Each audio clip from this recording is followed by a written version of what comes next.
Guys, boys and girls, it's the time y'all been waiting for. We got our new 2019 to 21 Talon headlights that y'all requested. We changed the angle of the lights on them. A lot of people like that. We got our emblem in these now instead of like the other ones that didn't have the emblem where you could see it. You can see these. Here's the tools you're gonna need. 10mm socket, 1/4" ratchet, metric Allen wrenches, a short and stubby Phillips head screwdriver, and a long Phillips head screwdriver. All right, y'all, so as you see on this Talon right here, his fender is done ripped out from hitting a tree or something. You know, as soon as you take these machines off the lot, there's going to be some kind of damage to them, where you just cruising through the woods, a tree branch whacks something, messes up a little piece of plastic. So in that time when you're installing your headlights, just remember that to make sure everything's pretty much straight on your machine, make sure you haven't whacked nothing or anything like that, or you might have some fitting problems and you might have to bend some of your tabs on the headlight bracket to get it to fit. Should not have to do any of that. That is if it is completely messed up, you done whacked the tree, had to get all new plastics, anything like that. These should fit in there just fine, no problem at all. So now you're gonna take your M5 Allen, take out this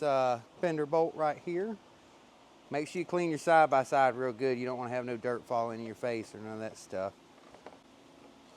Be the 10mm down here. His is a little messed up, as you can see. It's a little in a bind. I might have to take that one out in a minute because of where it was ran into a tree or something.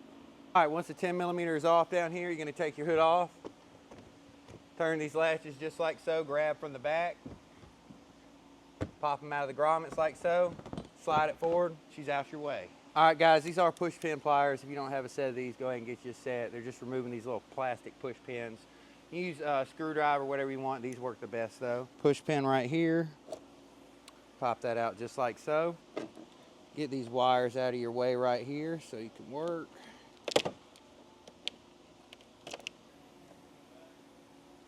All right, so now we're going to remove this Phillips head screw right there. You have another one up top right here as well. Go ahead and remove it. With these two Phillips head screws removed, the top one and lower one right here, the headlight will flop around a little bit. All right, guys, there's a push pin. Go from this way up in here. You can take a flathead screwdriver and push it backwards and make it pop out. It is very tough to get to right down in here. Getting it back in is no problem, but getting it out is a problem. So you just have to push it from the back with a pick or a flathead screwdriver till it pops out, and you can get this free. You can come up here, take these out. This one as well. So then this panel kind of moves out of the way a little bit. You can pull this back and get to that Phillips head screw right there. That is the hardest screw to get out on this install. Now you're going to take your short and stubby or whatever screwdriver you can fit in there. Get that little joker out of there. You will not be reinstalling the screw on our new headlights. All right, so now that your headlight bucket is completely loose, you have one more little clip down here. Pop it out just like so. Pull your headlight over the side, have a little tab right there. Squeeze that boy up, pop her out just like so.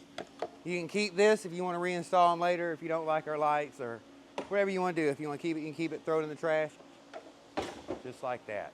All right, guys, so we do include new hardware, new screws, new serrated M6, 10mm bolt, serrated nut, button head Allen. Now here, first thing you're gonna do is slide your Vessel Powersports headlight in just like so.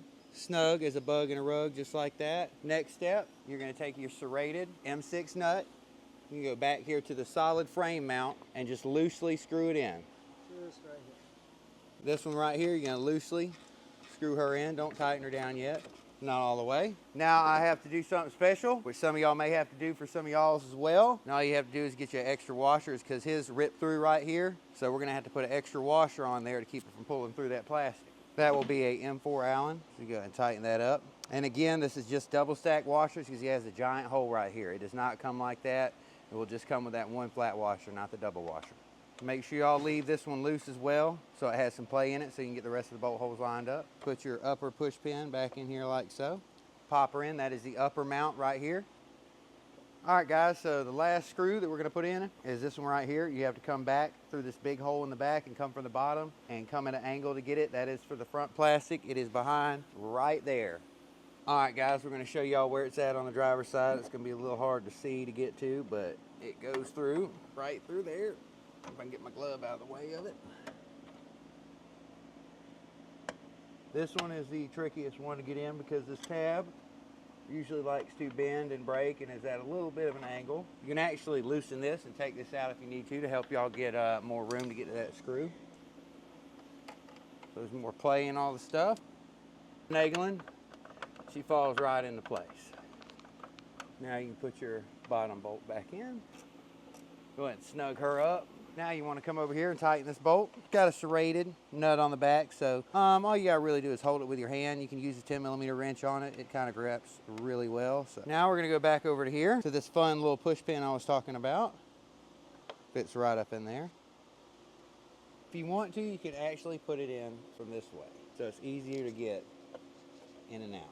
Still does the exact same thing. They just put it on from the back to make it harder for y'all to get access to it. Now we're going to reinstall these two 10mm bolts.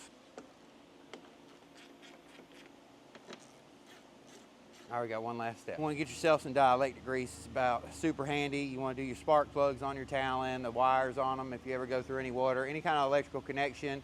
Do not dielectric grease fuse boxes though. This stuff, once it comes in contact with water in a fuse block or something like that, that's gonna get water in it, it corrodes it for some reason. It does not do good. You'll be pulling out little chunks of fuses trying to figure out why your bike won't start. On a sealed connection like so, squirt just a little bit in there. Dust your plug off a little bit. Go ahead and connect her up like so. Then you're gonna come in, tuck this out of the way just like so, and zip tie her. See how? The wires are not bent, folded in any kind of way. You do not want to fold these at all. There is a diode in there that if it get crushed, it will cause problems and your high beam will not work, and you'll be calling us asking why your high beam don't work because you folded the wire in half and broke the little diode. Now you're going to take your pair of snippers, cut that zip tie off at an angle so anybody sticks their hand up there is getting mauled to death. And you're going to repeat this process on the right side as well, and that's how you install the Vessel Powersport headlights on 19 to 21 Honda Talon 1000Rs, X's, any 1000 Talons. Of course, y'all are going to want to come up here after you install your headlights and remove the blue film. They are not blue LEDs. It is a blue film. That's what they're supposed to look like when you're done.